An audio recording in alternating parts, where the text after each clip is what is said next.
Hello everyone, আসসালামু আলাইকুম। আশা করি আপনারা সবাই ভালো আছেন এবং সুস্থ আছেন। এই যে আমাদের ব্ল্যাক অস্ট্রেলিয়া মুরগির প্যারেন্টসগুলো এখানে এই যে খাবার দিচ্ছি, তারা খাবার খাচ্ছে। আজকে অনেক বৃষ্টি ছিল সকাল থেকে, যার কারণে দেখা যায় এদেরকে ঠিকঠাক খাবার দিতে পারি নাই। তো এখন খাবার দিয়ে দিছি, এই যে দেখেন খাবার খাচ্ছে। এই যে ডিমও পারতেছে এরা। এদের যে ডিম, সেই ডিম থেকেই আসলে আমি বাচ্চা উৎপাদন করি। তো আপনারা কিন্তু আমাদের কাছ থেকে জিরো বাচ্চা সংগ্রহ করতে পারবেন এবং 1 মাস বয়সের বাচ্চাটা সংগ্রহ করতে পারবেন। আর আপনারা যারা ফার্মের জন্য ঘর করতে যাচ্ছেন, নতুন ঘর, তাদের জন্য আমি একটু আইডিয়া দিই যে এইভাবে ঘর করলে আপনাদের ম্যাক্সিমাম সমস্যা থেকে আপনারা মুক্ত থাকতে পারবেন। এখানে আপনি চার সাইডটা একদম ফাঁকা দিতে পারেন। ফাঁকা বলতে নেট দিয়ে দিতে পারেন। নেট দিয়ে দিলে দেখা যাবে যে আপনার আলো বাতাস এক পাশ দিয়ে ঢুকবে, অন্য পাশ দিয়ে বের হয়ে যাবে। এই এক পাশ দিয়ে ঢুকে অন্য পাশ দিয়ে বের হয়ে গেলে অ্যামোনিয়া গ্যাস যেটা হবে ফার্মের ভিতরে, সেটা দেখা যায় যে আপনার হয়ে যাবে, মানে অ্যামোনিয়া গ্যাসটা এক সাইড থেকে ঢুকে অন্য সাইড থেকে বের হয়ে যাবে। মানে যেটা ফার্মের ভিতরে উৎপাদন হবে ওটা দেখা যায় বাইরে চলে যাবে। সো তখন দেখা যাবে যে আপনি বিভিন্ন রোগ থেকে আপনি কিন্তু মুক্ত থাকতে পারবেন।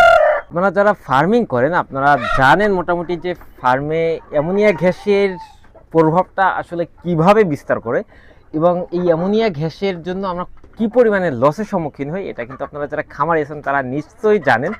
আর এখানে অ্যামোনিয়া গ্যাসটা মোটেই হবে না যদি আপনার চারপাশটা আপনার মানে নেট দেওয়া থাকে। চারপাশে নেট দেওয়া থাকলে দেখা যায় আপনার অ্যামোনিয়া গ্যাসটা হবে না। আর ফার্মটা আপনি করার চেষ্টা করবেন একদম উন্মুক্ত জায়গায়, যেখানে আপনার চারপাশ একদম ফাঁকা, যেখানে আপনার আলো বাতাসটা একদম ইজি লাগে ওইখানে ফার্মের ভিতরে। আর এখানে আমার যে ফার্মের যে হাইটটা, মানে ভিতরের হাইটটা কিন্তু কম আছে। তো এই জন্য দেখা যায় আমার একটু প্রবলেম ফেস করতে হয়, সেটা আমার এখানে প্রচুর পরিমাণে গরম লাগে। তো এই গরমের দেখেন আমি কিন্তু এখানে আমার মাথায় বাইতে যায় উপরের চালটা, এই জন্য কিন্তু একটু গরম বেশি লাগে। সো এই জন্য আপনারা কিন্তু হাইটটা বেশি দিতে পারেন এবং এভাবে পিফোমটা দেখা যায় আপনারা ভালোভাবে দিতে পারেন। যদিও আমার এখানে পিফোম দেওয়া ছিল না, তো আমি মোটামুটি গরমটা প্রোটেক্ট করার জন্য এটা দিছিলাম। তো মোটামুটি ভালোই প্রোটেক্ট হয় এটাই, বুঝছেন। সো আপনারা কিন্তু দেখা যায় যে যারা ফার্ম করতে চান বা মুরগি লং টাইম পালন করতে চান, তারা অবশ্যই এভাবে পিফোম দিয়া এই ঘরের হাইটটা একটু বেশি দেওয়া, এরপরে কিন্তু আপনারা ঘরগুলো তৈরি করতে পারেন। তাহলে কিন্তু আপনাদের মুরগি থেকে বেস্ট একটা রেজাল্ট আপনারা পাবেন ইনশাল্লাহ। আমাদের কাছ থেকে যারা বাচ্চা নিতে চান তারা অবশ্যই আমাদের পেজটি ফলো দিয়ে আমাদের ইনবক্সে আপনারা যোগাযোগ করতে পারেন, অথবা আমাদের পেজে যে ফোন নাম্বার দেওয়া আছে, দুইটা ফোন নাম্বারে আমাদের হোয়াটসঅ্যাপ খোলা আছে, আপনারা সরাসরি আমাদের সাথে হোয়াটসঅ্যাপে যোগাযোগ করবেন। কারণ আমাদের ফোনে অনেক সময় কল ঢুকে না বা কল আসে না। সো এই জন্য অনেক প্যারা খাইতে হয়। সো আপনারা যারা আমাদের পেজ থেকে আমাদের নাম্বারটা কালেক্ট করতে চান, কালেক্ট করে আপনারা অবশ্যই আমাদের হোয়াটসঅ্যাপে যোগাযোগ করবেন। আর যারা ইউটিউব থেকে আমাদের ভিডিওটি দেখতেছেন অবশ্যই আমাদের ইউটিউব চ্যানেলটি সাবস্ক্রাইব করে আমাদের সাথে থাকবেন, ঠিক আছে। আমাদের কাছ থেকে অরিজিনাল ব্ল্যাক অস্ট্রেলিয়া পাবেন এবং বাংলাদেশের সকল জায়গায় জিরো বাচ্চাটা আমরা ডেলিভারি দিতে পারি এবং 1 মাসের বাচ্চাটা স্পেসিফিক কিছু জায়গায় আমরা ডেলিভারি দিয়ে থাকি। সো আপনারা যারা 1 মাস বয়সের বাচ্চা অথবা জিরো বাচ্চা সংগ্রহ করতে চান তারা আমাদের সাথে দ্রুত যোগাযোগ করতে পারেন। আমাদের যে মুরগির বাচ্চাগুলো আমরা ব্রুডিং করি সেই জায়গাটা আজকে ভালোভাবে পরিষ্কার করতে হবে এবং আমাদের নতুন বাচ্চা বের হয়েছে সেগুলো বের করতে হবে এবং আমাদের যে বাচ্চাগুলো ব্রুডিং আছে ওদের পেপারগুলো এখনই চেঞ্জ করে দিতে হবে, কারণ অলরেডি দুপুর হয়ে গেছে, সকালে বৃষ্টি ছিল, কাজকর্ম তেমন করতে পারি না, শরীরটাও ভালো ছিল না।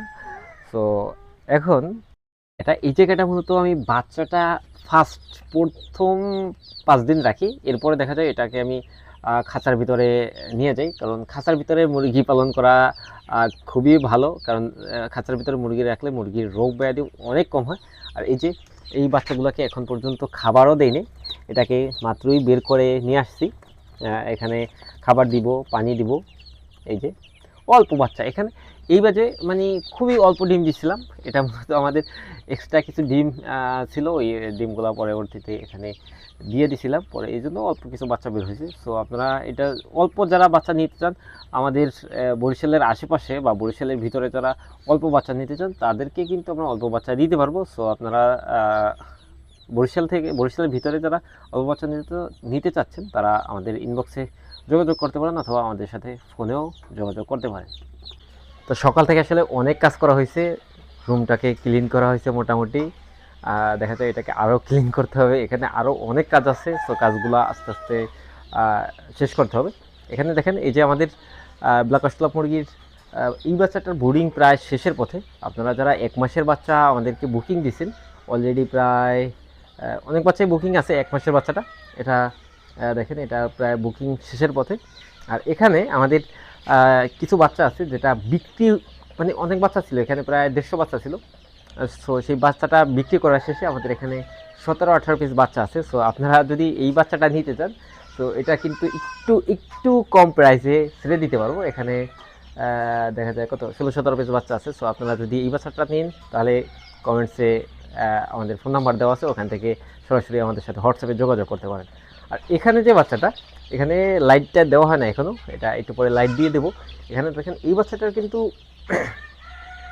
আপনার হয়েছে বলতে, এটার বোর্ডিং কেবল শুরু হয়েছে। এটার বয়স আজকে 5 দিনের মতো হয়ে গেছে। সো এটাকে দেখেন, এটা কিন্তু বাচ্চাগুলো একদম ছোট। এখানে লাইট দিতে হবে। এটা এতদিন হোবারের ভিতর, মানে চিকগাটের ভিতরে ছিল, এবং নিচে পেপার দিতাম, খাবারটাও পেপারের উপরে দিতাম।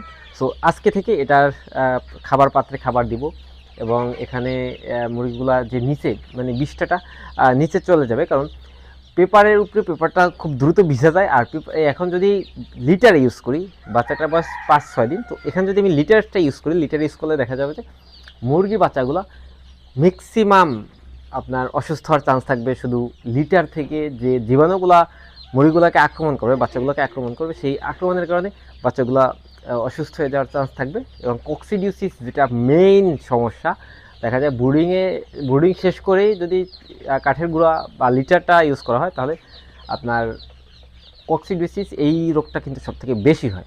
সো এই জন্য এটাকে এই খাঁচার ভিতরে রাখার ট্রাই করতেছি। এখানে ময়লাটা নিচে পড়ে যাবে, ঠান্ডা লাগার কোনো চান্স নাই, আর এমনই ঘ্যাস হওয়ার কোনো চান্স নেই। সো এই জন্য এটাকে এখানে রাখা হয়েছে। সো এটাও কিন্তু আমরা 1 মাস বয়সে এটা সেল দিব। আর জিরো বাচ্চা কিন্তু আমাদের কাছে, মানে আমাদের কাছ থেকে নিতে পারবেন, সেটা সারা বাংলাদেশে কিন্তু আমরা ডেলিভারি দিতে পারবো। ঠিক আছে, এই যে আমাদের ড্রিমস প্রজেক্টের যে মূলত এই যে ঘরটা দেখতে পাচ্ছেন, উপরের ঘরটায় আমরা বাচ্চাটা ব্রুডিং করি, আর নিচের যে ঘরটা, ওটার ভিতরে কোয়েল পাখি আছে। কোয়েল পাখিটা এখনও আমরা ফুললি ডিম অথবা বাচ্চা ওইভাবে সেল দিতে পারতেছি না। আমাদের দেখা যায় এটার প্রোডাকশনটা আরও বাড়াইতে হবে। এরপরে দেখা যায় যে আমরা সারা বাংলাদেশে কোয়েলের ডিমটা কিন্তু আমরা সাপ্লাই দিতে পারবো ইনশাল্লাহ। তো আমরা ট্রাই করতেছি, খুব শীঘ্রই আসলে আমাদের ডিমের প্রোডাকশনটা বেড়ে যাবে, এবং সেটা আমরা বাইরে সাপ্লাই দেবো ইনশাল্লাহ শীতের ভিতরেই। শীতের আগেই আমরা ডিমের প্রোডাকশনটা ফুললি নিয়ে আসতে চাচ্ছি। আসলে আমার পেজের নাম এবং আমার যে আসলে এই যে প্রজেক্টটা, এটার নাম হলো ড্রিমস প্রজেক্ট। সো ড্রিমস প্রজেক্টের অবস্থা খুবই নাজেহাল। এখানে দেখেন যে সব কিছু নাজেহাল অবস্থায় আছে। যে আসলে আমিও একটু অলস হয়ে গেছি, যে কাজ করবো তেমন করা হয় না, শুধু বাচ্চা উৎপাদন করি এবং বাচ্চাগুলো সেল দিয়ে দিই। এখানে দেখেন যে কী অবস্থা, কি খুব বাজে অবস্থা আছে এখানে। সো এগুলা খুব শীঘ্রই পরিষ্কার করতে হবে, খুব শীঘ্রই এটা ক্লিন করে আমার স্বপ্নের প্রজেক্টটাকে স্বপ্নের মতোই আসলে তৈরি করতে হবে। যদিও আসলে এর পিছনে এই খারাপ অবস্থা থাকার কারণে অনেক ইতিহাস আছে। সো ইতিহাসগুলো আস্তে আস্তে পাই টু পাই আপনাদের সাথে শেয়ার করব। অবশ্যই আপনারা আমাদের চ্যানেলটি সাবস্ক্রাইব করে আমাদের সাথে থাকবেন কিন্তু, ঠিক আছে। এবং আমাদের এই ড্রিমস প্রজেক্ট থেকে আমরা কী কী উৎপাদন করি, কী কী আমরা সাপ্লাই দিই, কী কী সার্ভিস আমরা দিয়ে থাকি, সবগুলোই কিন্তু আপনারা বিস্তারিত আস্তে আস্তে জানতে পারবেন ইনশাল্লাহ।